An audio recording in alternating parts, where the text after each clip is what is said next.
A cutaway shows the interior of Neptune left.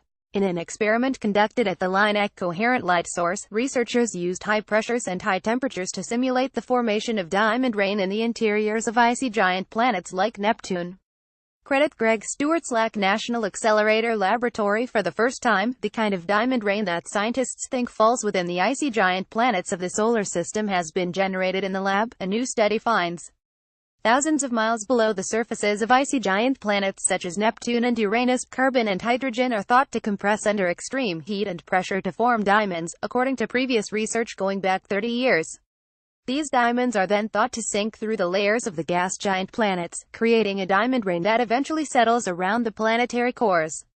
However, until now, scientists could not confirm whether, when and how such diamond rain could actually form in the chemistry, temperatures and pressures found deep within ice giants.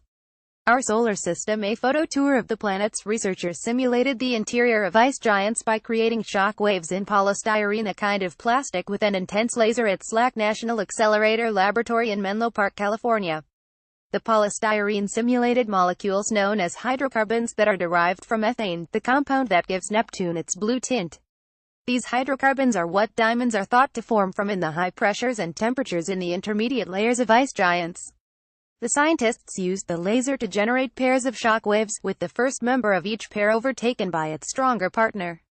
When the shock waves overlapped, diamonds formed at temperatures of about 8,540 degrees Fahrenheit, 4,725 degrees Celsius, and pressures about 1.48 million times greater than Earth's atmospheric pressure at sea level.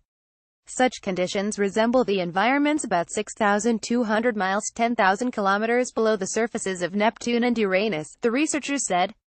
It was very surprising that we got such a clear diamond signature and that the diamonds formed so quickly, said study lead author Dominic Krauss, an experimental laser plasma physicist at the Helmholtz Zentrum Dresden-Rossendorf Research Laboratory in Germany, told Space.com.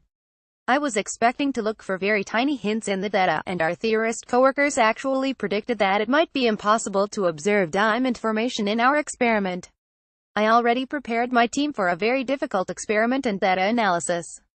But then, the data was just incredibly clear from the first moments in the experiment. As the diamonds were born, the scientists analyzed them using intense, fast pulses of X-rays only 50 femtoseconds long. Essentially, the shutter speed of this laser camera is 50 millionths of a billionth of a second, and can thus capture very fast-moving chemical reactions. These X-ray snapshots helped capture the exact chemical composition and molecular structures of the diamonds as they formed. In the experiments, the researchers saw that nearly every carbon atom of the plastic targets got incorporated into diamonds up to a few nanometers, billionths of a meter wide. They predicted that if similar reactions happened within Neptune and Uranus, diamonds could become much larger, perhaps millions of carats large. 1 carat is 200 milligrams, or 0.007 ounces. But don't expect these findings to generate a rush of diamond miners to Neptune or Uranus. The diamonds created in ice giants and our experiment are certainly not gem-quality cut and polished brilliance, Krauss told Space.com. Instead, they are probably spherical diamonds loaded with impurities, he said. The researchers suggested that over thousands of years, these diamonds would slowly sink through the icy layers within ice giants, assembling into a layer around the cores of these planets. Some models predict that the temperature around the core may be high enough that diamond would melt, forming underground seas of liquid metallic carbon, maybe with some diamond icebergs swimming on top, Krauss said.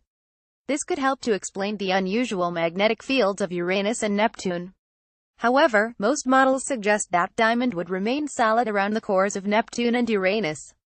As these diamonds rain downward, they are expected to generate heat, much as meteors burn as they plummet through Earth's atmosphere.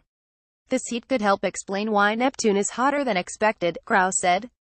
Moreover, these new findings could help shed light on the inner workings of distant planets outside the solar system and, in turn, help researchers better model and classify such exoplanets, Krauss said. The researchers added that one day, the microscopic nanodiamonds they created could be harvested for commercial purposes, such as medicine and electronics. Currently, nanodiamonds are commercially produced using explosives, and high-energy lasers may be able to provide a more elegant and controllable method, Krauss said. However, the lasers they use currently accelerate the diamonds they create to very high speeds of about 11,185 miles per hour, 18,000 kilometers per hour, and we need to gently stop them, he said.